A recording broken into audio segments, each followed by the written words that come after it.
Hey guys, welcome back to another video of soul and I hope कि तुम लोग बहुत ही ज्यादा अच्छे और मजे में होगे। और आज के इस वीडियो में काफी सारी चीजें होने वाली है और काफी सारी मिस्ट्रीज से पता भी उठेगा। साथ ही यूं हो कि हमें कमाल की न्यू स्किल्स को भी देखने को मिलेगा। और आज के इस एपिसोड में काफी कुछ होने वाला है, जैसे कि आज हम लोग डिटेल में जानने वाले हैं। तो चलो फिर बिना किसी देर के आज के इस वीडियो को शुरू करते हैं। सो उम्मीद हमारे इस पार्ट की स्टार्टिंग भी वहीं से होती है जहाँ पे लास्ट पार्ट एंड हुआ था। और यहाँ पे यूहो और मिस सॉन्ग ने मिलकर एक बंदे को पकड़ लिया था, जहाँ पर ये लोग होली स्पिरिट कल्ट के बारे में इनसे पूछताछ करने लगते हैं। इन्हें होली स्पिरिट कल्ट की जो पावर फोर्स है और इनका जो ऑर्गेनाइजेशन है, इसके बारे में काफी सारी जानकारी मिलती है, जिसके चलते यूहो थोड़ा परेशान हो जाता है। लेकिन फिर जो मिस सॉन्ग होती है वो बताने लगती है कि अब मुझे ये बताओ कि आखिर वो 8 एल्डर्स कौन है। जिस पर ये बंदा मुंह खोलता और कहने लगता है कि पर माफ करना, मैं उन 8 एल्डर्स में से जो फर्स्ट एल्डर है उनके बारे में कुछ भी नहीं बता सकता, क्योंकि वो तो खुद ही अपने आप में एक मिस्ट्री है जिसके बारे में मुझे भी आइडिया नहीं। मेरा रैंक 2nd है और जो मास्क मैन है उसका रैंक था 7। जो नीदर थंडर डालू है उनका रैंक आता है 3rd पे, और जो कि डालो रैंक 92 की पावर को पोसेस करते हैं। वो एक माहिर क्लास 9 के सोल इंजीनियर भी है। अब जैसे यूहो ये सुनता है तो उसे उसी बंदे का चेहरा याद आता है, जिसके चलते उसे काफी ज्यादा गुस्सा आता है। इसी के साथ वो बताने लगता है कि 4th रैंक पे जो एल्डर आते हैं वो एक नीदर डालू है और इनका मार्शल सोल है नीदर स्वॉर्ड, और ये डालो रैंक 93 के पावर को पोसेस करते हैं।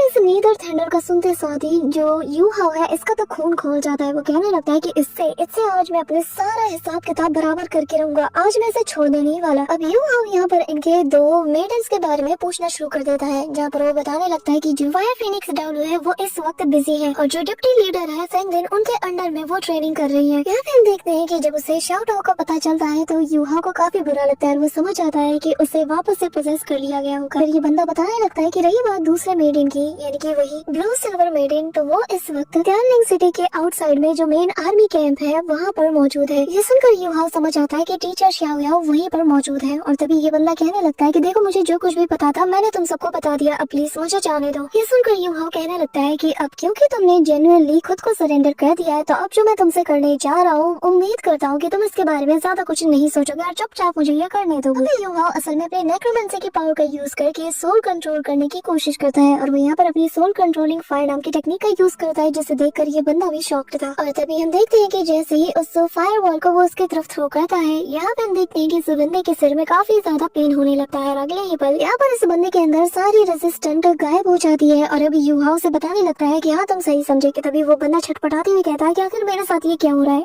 मैं इसके खिलाफ क्यों नहीं जा पा रहा। कि तभी यूहो बताने लगता है कि अब तुम एक तिनके के समान भी रेजिस्टेंट नहीं कर सकते। अब यहाँ पे यूहो मन में कहने लगता है कि अगर एल्डर सॉन्ग मेरी मदद नहीं करती और इसे हेवीली इंजर्ड नहीं करती तो मैं कभी भी एक टाइटल डाउन को इससे कंट्रोल नहीं कर पाता। तभी यहाँ पर यूहो उससे कहने लगता है कि अब हमारा वक्त आ चुका है, हमें यहाँ से कैंप की तरफ चलना चाहिए। और तभी यूहो अपना गेटअप चेंज कर लेता और कहने लगता है कि है ना सेकंड ब्रदर। दूसरी तरफ हम कैंप के अंदर उसी मार्शल एल्डर को देखते हैं, जो कि यहाँ पर गार्ड से पूछता है कि बताओ आखिर वो दोनों एल्डर अब तक वापस क्यों नहीं आए। जिस पर वो बताने लगता है कि हमने सोल डिस्ट्रक्शन टूल को पूरी तरीके से गार्ड पे लगा दिया है, लेकिन अभी तक कुछ भी पता नहीं चला। यहाँ तक कि हमने सोल इंजीनियरिंग स्क्वाड को भी उनको सर्च करने के लिए भेज दिया, लेकिन फिर भी उनके बारे में हमें कुछ भी पता नहीं चल पाया। यहाँ पे हम देखते हैं कि इनका जो इंपीरियल एल्डर होता है, जो कि इस दरवाजे के उस पर मौजूद है, जब वो ये चीज सुनता है तो उसे काफी ज्यादा गुस्सा आता है। वो कहने लगता है कि क्या अभी तक पता नहीं चल पाया, हमने इतनी मेहनत की, इतने लोगों को हम पाल पोस रहे हैं, क्या ये लोग किसी काम के नहीं। कि तभी हम देखते हैं कि गुस्से के चलते यहाँ पर काफी सारे जो घोंसली वेल्स है वो नजर आने लगती है और चारों तरफ ये मंडराते हैं इस दौरान। और यहाँ पे लिन हाई को अंदर बुलाता है। अब यहाँ पे जो जनरल था वो सीधा अंदर जाता है और उन्हें सारी चीजें बताते हुए कहने लगता है कि इंपीरियल एल्डर अपने गुस्से को शांत कीजिए, हम अपनी पूरी कोशिश कर रहे हैं। यहाँ पे हम लिन हाई को देखते हैं, जो कि कहने लगता है कि मैं लिन हाई, जब से जो हमारी एम्प्रेस कैपिटल में वापस लौटी है रिकवर होने के लिए, तब से लेकर मुझे सारी जिम्मेदारी दी गई है और मेरे अंडर में 3 लाख सन एंड मून एम्पायर के सोल्जर्स काम कर रहे हैं। मुझे एक हाई मिनिस्टर का रैंक दिया गया है, लेकिन जब भी मैं ज़ोंगली वू का सामना करता हूँ तो मुझे ऐसा लगता है कि मैं उसके सामने किसी चीज से कम नहीं। तभी हम देखते हैं कि यहाँ पर एक गार्ड दौड़ते हुए आता है, कहने लगते हैं कि हमारे वो दोनों एल्डर्स आ चुके हैं। ये सुनकर हम देखते हैं कि यहाँ पर ये जो बंदा था ये काफी ज्यादा एक्साइटेड हो जाता है। तभी हम यूहो और यहाँ पर उस बंदे को देखते हैं, जो कि ये लोग इनके हेडक्वार्टर में पहुंच चुके थे। और यूहो आते साथ ही कहने लगता है कि यहाँ पर बस चारों तरफ मौत की ही सेंट मुझे फील हो रही है, और जिससे पता चलता है कि होली स्पिरिट कल्ट के काफी सारे मेंबर्स यहाँ पे मौजूद हैं। मुझे हमेशा अपनी स्पिरिचुअल एनर्जी को हमेशा एक्टिवेट रखना पड़ता है ताकि मैं इन्हें डिटेक्ट कर पाऊँ। तभी यहाँ पर जो लीडर ज़ोंगली है उसके कैंप की तरफ ये बंदा उसे ले जाता है और बताने लगता है कि ये हमारा वो एरिया है जहाँ पर लीडर ज़ोंगली मौजूद है।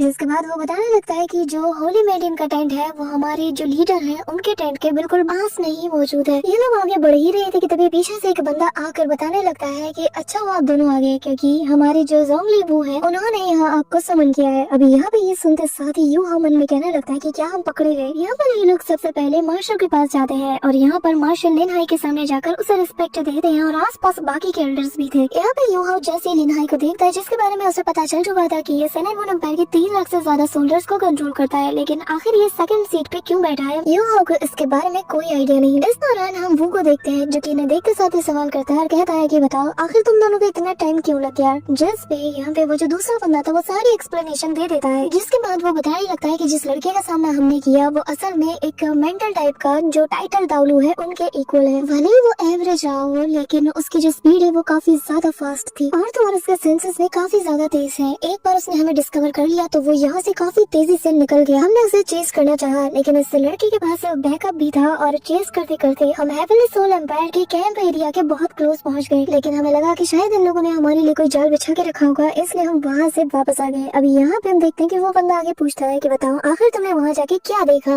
कि तभी ये बंदा यूहाओ की तरफ देखता है और बताने लगता है कि हाँ एल्डर, मैंने वहाँ पे एक चीज नोटिस की, हमने वहाँ पे श्रेक एकेडमी के काफी सारे लोगों को भी देखा। कि तभी हम देखते हैं कि लिन वेई जैसे ये सुनता है तो वो भी हैरान हो जाता है और कहने लगता है कि क्या श्रेक के लोग, जिस पर ये बंदा बताने लगता है कि हाँ, और वो जो टाइटल डाउलू था जो कि मेंटल टाइप का था, उसको सपोर्ट करने के लिए जो बंदा वहाँ पे मौजूद था यानी कि एक एल्डर थी जो कि फीमेल थी, वो असल में श्रेक एकेडमी से ही बिलोंग करती है, जिसका मतलब ये है कि कहीं ना कहीं इस सब में श्रेक एकेडमी का भी हाथ है। हालांकि श्रेक एकेडमी ऐसे किसी के मामले में दखल नहीं देता, हालांकि हमारी इनसे काफी पुरानी राइवलरी है, लेकिन मैं हैरान था कि एक इतनी पावरफुल सीनियर जो थी वो उससे बैकअप देने के लिए मौजूद थी। अब यहाँ पे हम देखते हैं कि ये सुनकर वो जो बंदा था उसकी सटक जाती है। यहाँ पे लीडर वो अपना हाथ पटकते हुए कहता है कि हमेशा से ही हमारा जो दुश्मन रहा है वो और कोई नहीं बल्कि श्रेक एकेडमी है। बॉडी सेक तो बस एक बहाना है, क्योंकि श्रेक एकेडमी की जो हिस्ट्री है वो 10,000 साल से भी पुरानी है। उसके डिसाइबल्स तुम्हें हर जगह मिल जाएंगी और श्रेक एकेडमी की जो आर्मी है वो किसी सुनामी से कम नहीं। एक बार ये लोग जोश में आ गए और इन्होंने अपना दमखम दिखाना शुरू कर दिया तो अच्छे की ये छक्के छुड़ा सकते हैं, और जिसके चलते एक बार तो सन एंड मून एम्पायर भी 4000 साल पहले इनके आगे हार मान चुकी थी और इस ग्रेट वॉर को बीते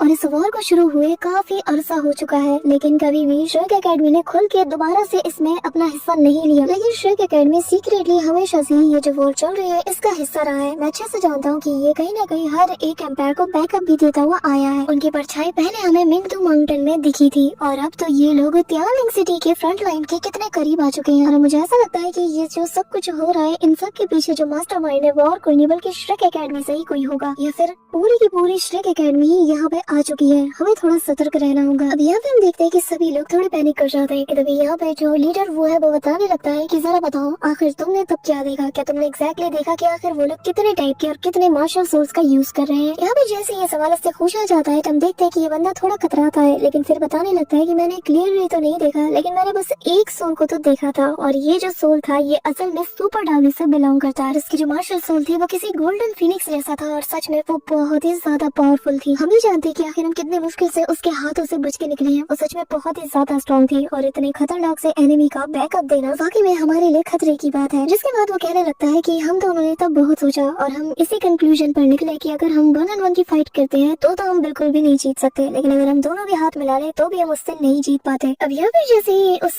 गोल्डन फिनिक्स डाउलू का नाम सुनता है एल्डर वो, तो वो कहने लगता है कि कहीं ये यान शाहजाओ तो नहीं, और तभी उसके जेंडर पे से शक होता है और वो कहने लगता है कि क्या ये वाकई में वही है जिसे मैं सोच रहा हूँ, क्या वो सच में पर्सनली यहाँ पर बैकअप देने के लिए आ सकता है। और तभी यहाँ पर लिनवेई से वो कहने लगता है कि लिनवेई मेरी बात गौर से सुनो। अब लिनवेई इसका ऑर्डर पाते ही उसके सामने खड़ा हो जाता है और तभी उसे बताया जाता है कि आज से हमारे आसपास की सिक्योरिटी और ज्यादा टाइट कर दो, जो गार्ड्स हैं उन्हें और ज्यादा वहाँ पे तैनात कर दो, साथ ही जो डिटेक्शन टूल्स है इन्हें और ज्यादा इंक्रीज कर दो। फ्रंट लाइन का एरिया और उसके आसपास की जगह हमारी नजर से ओझल नहीं होनी चाहिए। मुझे हर एक चप्पे चप्पे पर अपनी निगाहें चाहिए और मैं किसी को भी मौका नहीं देना चाहता कि अगली बार वो यहाँ पर आ जाए। वैसे भी घुसपैठ की खबर इन दिनों काफी ज्यादा बढ़ रही है और ये जो कोई ही है मैं इतना तो जानता हूँ कि ये दोबारा यहाँ पर आने की कोशिश तो जरूर करेगा और इसका टारगेट असल में हमारा ये होली स्पिरिट कल्ट का एरिया है। इसी के साथ वो सभी को ऑर्डर दे देता है। लिनवेई से कहता है कि अगर तुम्हें कुछ भी सस्पिशियस टाइप का नजर आता है तो इमीडिएटली मुझे रिपोर्ट करो, और अगर किसी से भी अपने काम में कोई भी लापरवाही हुई तो मैं उसे इसके लिए बहुत बुरी तरीके से पनिश करूंगा। वैसे कोई फिक्र की बात है नहीं, क्योंकि अगर वो बंदा खुद पर्सनली भी मुझसे फाइट करने आ जाए ना तो वो भी मेरे सामने कुछ भी नहीं है, लेकिन उसे अगर हमने ट्रैप कर लिया, पकड़ लिया, बंदी बना लिया तो हमारे लिए बहुत ही अच्छा होगा, क्योंकि उसके जरिए से फिर हम श्रेक एकेडमी को अपनी मुट्ठी में कैद कर लेंगे। हम उन्हें ब्लैकमेल कर सकते हैं कि वो लोग हमारी बातों को माने, हमारी शर्तों के हिसाब से चले और तब जाकर ही मुझे सुकून आएगा। जिसमें यहाँ पे लिन वही हमें जवाब देता है। अभी यहाँ पे हम देखते हैं कि वो यहाँ मौजूद नैनगोंग और उसके साथ यानी कि मास्कमैन इन दोनों से रेस्ट करने के लिए कहता है, जिस पर ये दोनों भी रिस्पेक्ट देते हुए यहाँ से जाने लगते हैं। लेकिन तभी पीछे से आवाज आता है और यहाँ पे इनसे कहा जाता है कि वहीं रुक जाओ, जिसके चलते यूहाओ काफी ज्यादा अलर्ट हो जाता है। और तभी हम देखते हैं कि इनके सामने यहाँ पे एल्डर वू आ जाता है और वो आते साथ ही इनके सामने अपीयर होता है और ये दोनों की तो जैसे बिल्कुल सांसें यहाँ पे थम चुकी थी। और यहाँ पे ये जो लीडर था वो यहाँ पर सीधा यूहाओ यानी कि उसी मास्टरमैन की तरफ देखकर कहने लगता है, आखिर ये तुम क्या कर रहे हो? जो सुनकर यूहाओ उसके सामने रिस्पेक्ट के साथ सिर झुकाकर कहने लगता है कि लीडर आप बस हुक्म कीजिए। जिसमें वो कहने लगता है कि तुमने बहुत लंबे अरसे से कोई भी प्रोग्रेस नहीं किया है, तुम जहाँ के वहीं पे हो, तुम्हें यहाँ पर हमने काम पे रखा है, तुम्हें ये नहीं भूलना चाहिए कि तुम्हारी ड्यूटीज क्या है। सिर्फ मजे करने से तुम स्ट्रॉन्ग नहीं बनोगे और ये मत सोचना कि मेरी नजर तुम पर नहीं है, तुम्हें और ज्यादा मेहनत करनी होगी क्योंकि तुम्हारी जो मार्शल सोल है ये काफी ज्यादा यूनिक है। इसके पास कंट्रोल भी है, ऊपर से मेंटल एट्रीब्यूट भी है, जिसका मतलब अगर तुम मेहनत करते हो और फ्यूचर में तुम एक हाइपर डाउलो बनते हो तो हमारे इस कल्ट के लिए ये एक बहुत बड़ा ग्रेट बेनिफिट होगा। यहाँ पे यूहाओ भी बहुत ही अच्छी एक्टिंग करता है, कहने लगता है कि लीडर आपको पता है ना कि मेरी जो डिमोनिक मैक कॉर्ड है इसे कल्टीवेट करना कितना ज्यादा डिफिकल्ट है। मैं काफी अरसे से कोशिश कर रहा हूँ लेकिन जब तक मैं स्ट्रॉन्ग सोल्स को डिवोर ना करूँ मैं कभी भी इसके आगे नहीं बढ़ सकता। पर लीडर अगर आप चाहते हैं कि मैं जल्द से जल्द का हाइपर डाउलो बनूं तो मुझे खुशी होगी कि अगर आप मुझे कुछ और रिसोर्सेज दे सकें ताकि मैं जल्द से जल्द ब्रेक थ्रू करके आगे बढ़ पाऊँ। अब यहाँ पे ये सुनकर लीडर वो कहने लगता है कि मुझे मत सिखाओ कि मुझे क्या करना चाहिए क्या नहीं। अगर तुम रैंक 94 तक अपने दम पर अपने स्ट्रेंथ के दम पर ब्रेक थ्रू कर लेते हो तो मैं नेचुरली तुम्हें कुछ रिसोर्सेज देने वाला हूँ, लेकिन तुम्हें यहाँ तक खुद अपने दम पे पहुँचना होगा जो कि तुम्हें एक हाइपर डाउलो बनने में काफी ज्यादा मदद करेगा। लेकिन तुम इस वक्त रैंक 91 पे हो, जिसका मतलब ये है कि रैंक 94 तक पहुँचना तुम्हारे लिए बहुत ज्यादा जरूरी है। जिसमें हम देखते हैं कि यहाँ पर वो दोनों हमें जवाब देते हैं और अब इन्हें देखकर वो उन्हें जाने का ऑर्डर देता है। यूहाओ और ये बंदा दोनों यहाँ से निकलने लगते हैं और यूहाओ मन में कहता है कि चलो ये तो अच्छा हुआ कि इसके साथ ही की जो इंटेल थी, जो इसकी मेमोरीज थी, मैंने उन्हें सभी को अच्छे से रीड कर लिया था और आज मैं यहाँ पर इसके सामने फेस टू फेस बात कर पाया। वरना बिना इंटरनल जानकारी के मैं चाहे जितनी मर्जी एक्टिंग क्यों ना कर लेता लेकिन फिर भी मैं एट द एंड पकड़ा ही जाता। अब यहाँ से यूहाओ और ये दोनों आगे निकल जाते हैं। इसी के साथ यूहाओ और अब ये यहाँ से दूर निकल पड़ते हैं, लेकिन रास्ते में यूहाओ को काफी सारे होली स्पिरिट कल्ट के जो वर्शिपर्स है ये मिलते हैं। यहाँ पे हम देखते हैं कि ये लोग अपने अपने रिचुअल को परफॉर्म कर रहे थे और बार बार एक ही चीज कहे जा रहे थे। अब यहाँ पे हम देखते हैं कि यूहाओ का प्लान तो था कि आज रात ही सब कुछ करेगा, लेकिन तभी यहाँ पर वो जो दूसरा बंदा था वो यहाँ पर यूहाओ से कहने लगता है कि फिलहाल के लिए हमें रेस्ट करनी चाहिए। वैसे भी लीडर का यही ऑर्डर है और चिंता मत करो, मैं तुम्हें बिल्कुल भी डिस्टर्ब नहीं करने वाला। ये कहते हुए वो जाते हुए स्माइल करता है और यहाँ पे यूहाओ जैसे ही उस मास्टरमैन के इस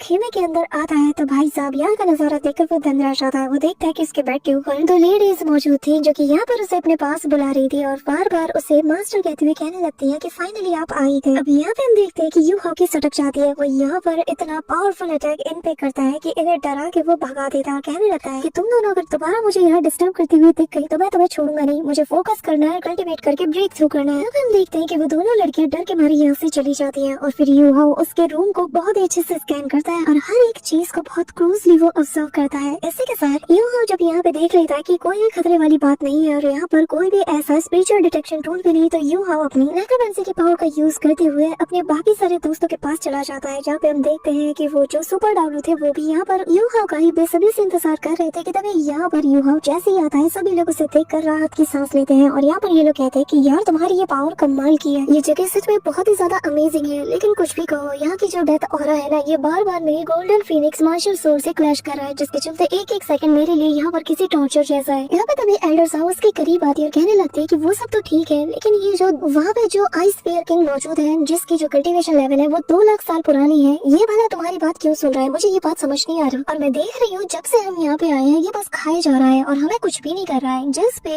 यूहाओ हंसकर कहने लगता है कि ऐसा शाओ भाई मेरे एक पुराने दोस्त का बहुत ही अच्छा दोस्त है, इसी वजह से वो मेरी बात मानता है और चिंता मत कीजिए ये आप में से किसी को भी परेशान नहीं करेगा। लेकिन अगर मैं हमारे मैप की बात करूँ तो मैंने वहाँ के हर एक चप्पे चप्पे को स्कैन कर लिया है, जिसका मतलब ये है कि हम अपने प्लान की शुरुआत कल कर सकते हैं। इसी के साथ हमें नेक्स्ट मॉर्निंग का सीन दिखाया जाता है जहाँ पर यूहाओ उसी मास्टरमैन के रूप में बाहर आता है, जहाँ पर इसे वही ओल्ड मैन महंगा मिलता है जो कि ऑलरेडी इसका इंतजार कर रहा है और फिर मुझसे कहने लगता है कि क्या बात है, लगता है कि आज तुम कुछ ज्यादा ही जल्दी उठ गए हो। यहाँ पर हम देखते हैं कि जैसे यूहाओ इसे देखता है तो कहने लगता है कि मैंग आखिर तुम यहाँ पर क्या कर रहे हो, वो भी इतनी सुबह सुबह। अब यहाँ पे हम देखते हैं कि मैंग यूहाओ के वफादार की तरह एक्टिंग करते हुए कहता है कि तुम्हें ने तो कहा था कि तुम्हें सेंट्रन से मिलना है तो मैं बस तुम्हारे लिए एक बड़ी सी अपॉर्चुनिटी को लाया हूँ और तुम ऐसे रिएक्ट कर रहे हो। इस वक्त सेंट्रस जो है वो खाना खाने में बिजी है और अगर तुम चाहो तो तुम इस वक्त जाकर उनसे मिल सकते हो, जिसके बाद वो वापस अपने नॉर्मल फॉर्म में आ जाता है। यहाँ पर एक्टिंग करके सभी को यही बताता है कि यू हाओ यानी कि ये जो मास्टरमैन है ये इसका बहुत ही अच्छा दोस्त है और अब ये लोग साथ में मील खाने जा रहे हैं। इसी के साथ वो यहाँ पर यू हाओ को सारी बातें बताते हुए उसे वहीं पर ले जाता है जहाँ पर सभी लोग बैठकर मिलजुल के खाना खा रहे थे। और जैसे ही यहाँ पर ये दोनों भीड़ होते हैं तो सभी की निगाहें इन पे जाती है। कुछ लोग तो इन्हें देख के खुश थे, लेकिन कुछ लोग ये देखते साथ ही अपना माथा सिकुड़ लेते हैं, जिसका मतलब कि ये लोग इन लोगों को फ्यूचर में नुकसान पहुंचा सकते हैं। अब यहाँ पे ये दोनों बिना किसी बात की परवाह किए आगे की तरफ बढ़ने लगते हैं, लेकिन सभी लोग अपना खाना छोड़कर बस इन्हें देखे जा रहे थे, जिसके चलते यू हाओ को थोड़ा अनकंफर्टेबल लगता है और वो यहाँ पर थोड़ा झिझकता है। पर तभी यहाँ पर उसे सामने वाले टेबल पे टीचर शाओ यान नजर आते हैं। अब ये लोग सामने जाकर उन्हें ग्रीट करने लगती है कि तभी यहाँ पर यू हाओ ने देखकर ये समझ आता है कि इनकी लाइफ ऑरा काफी ज्यादा कमजोर है, लेकिन ये जो इनके पावर की ऑरा है ये इतनी ज्यादा स्ट्रॉन्ग है कि कोई भी अगर इनके आसपास से भटके तो वो समझ जाए कि ये कितनी ज्यादा स्ट्रॉन्ग है। इस दौरान यहाँ पे हम देखते हैं कि यू हाओ की नजर सामने वाले बंदे पे जाती है कि तभी यहाँ पर इनका एक पुराना दोस्त इन्हें ओल्ड 7 और सेकंड ब्रदर कह के बुलाता है और इन्हें अपने पास बुलाने लगता है, क्योंकि असल में इस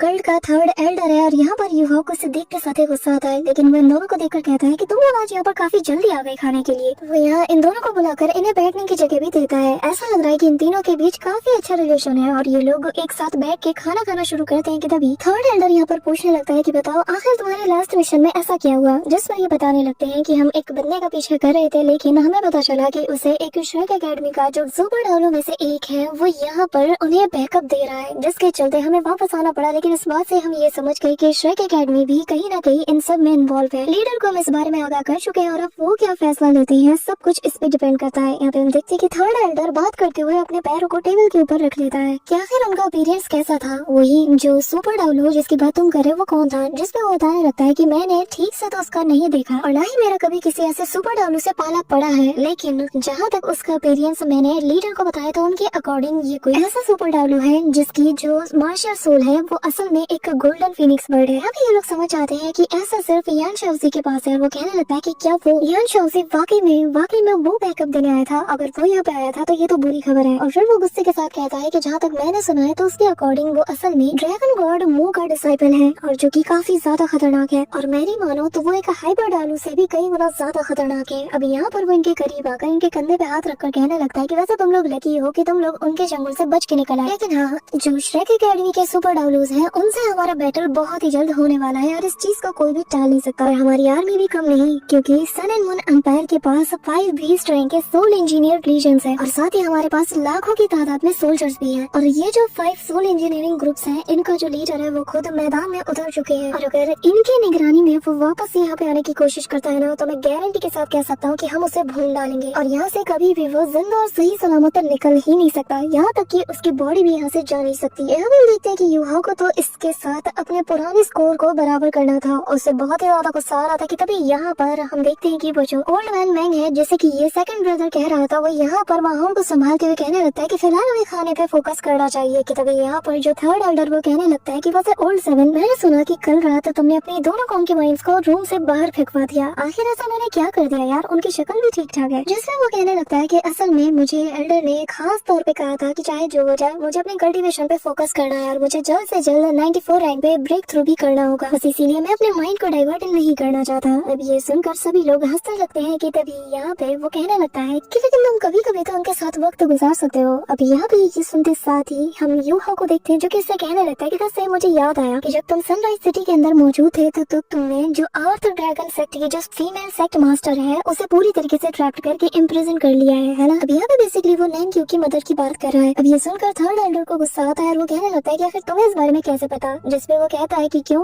तुम्हें मेरी सिचुएशन पे तो बड़ी हंसी आ रही है और तुमने क्या किया, तुमने एक फीमेल को इम्प्रिजन करके रखा हुआ है और अभी तक किसी को भी इसके बारे में पता तक नहीं। अगर तुम नहीं चाहते कि इसके बारे में किसी को पता ना चले तो बेहतर होगा कि तुम मुझसे मत उलझो और चुपचाप सेकंड ब्रदर्स के साथ ही अपनी चिट चैट जारी रखो, मैं यहाँ से जा रहा हूँ। अब यहाँ पे हम देखते हैं कि जो थर्ड एल्डर है उसे इस पर शक हो जाता है, कहने लगता है कि तुम्हें नहीं लग रहा कि ये थोड़ा वियर्ड एक्टिंग कर रहा है, जिसपे यहाँ पे जो सेकंड ब्रदर है वो कहने लगता है कि हाँ हो सकता है, लेकिन कल रात लीडर ने इसे बहुत बुरी तरीके से सुनाया जिसके चलते इसका मूड खराब है और इसी वजह से वो शायद ऐसा एक्ट कर रहा होगा। अब यहाँ से यू हाओ जाने लगता है कि तभी यहाँ पर जो सेंट्रेस है वो उसे रोकती है। ये सुनकर यू हाओ भी हैरान था और तभी वो उससे कहने लगती है कि क्या बात है, तुम्हारी ऑरा जो है ये अचानक से मुझे डिफरेंट फील क्यों हो रही है। ये सुनकर यू हाओ दंग रह जाता है। और गाइस जैसे हम यूट्यूब चैनल पर काफी सारी डोंगास को अपलोड करते हैं, फिर चाहे वो सोल लैंड हो, BTTH हो या फिर परफेक्ट वर्ल्ड हो, ऐसे ही भी हम काफी सारी दूंगा, जैसे कि द लेजेंड ऑफ जैन वू, beyond the times, eclipse illusion और ऐसे ही काफी सारी जो सीरीज है इन्हें हम हमारे फेसबुक पेज पर अपलोड करने वाले हैं। तो डिस्क्रिप्शन या कम्युनिटी पोस्ट में लिंक तुम्हें मिल जाएगा, तो फटाफट से जाके फॉलो कर लेना, क्योंकि नेक्स्ट वीक से उसमें सारा कंटेंट तुम्हें देखने को मिल जाएगा। सो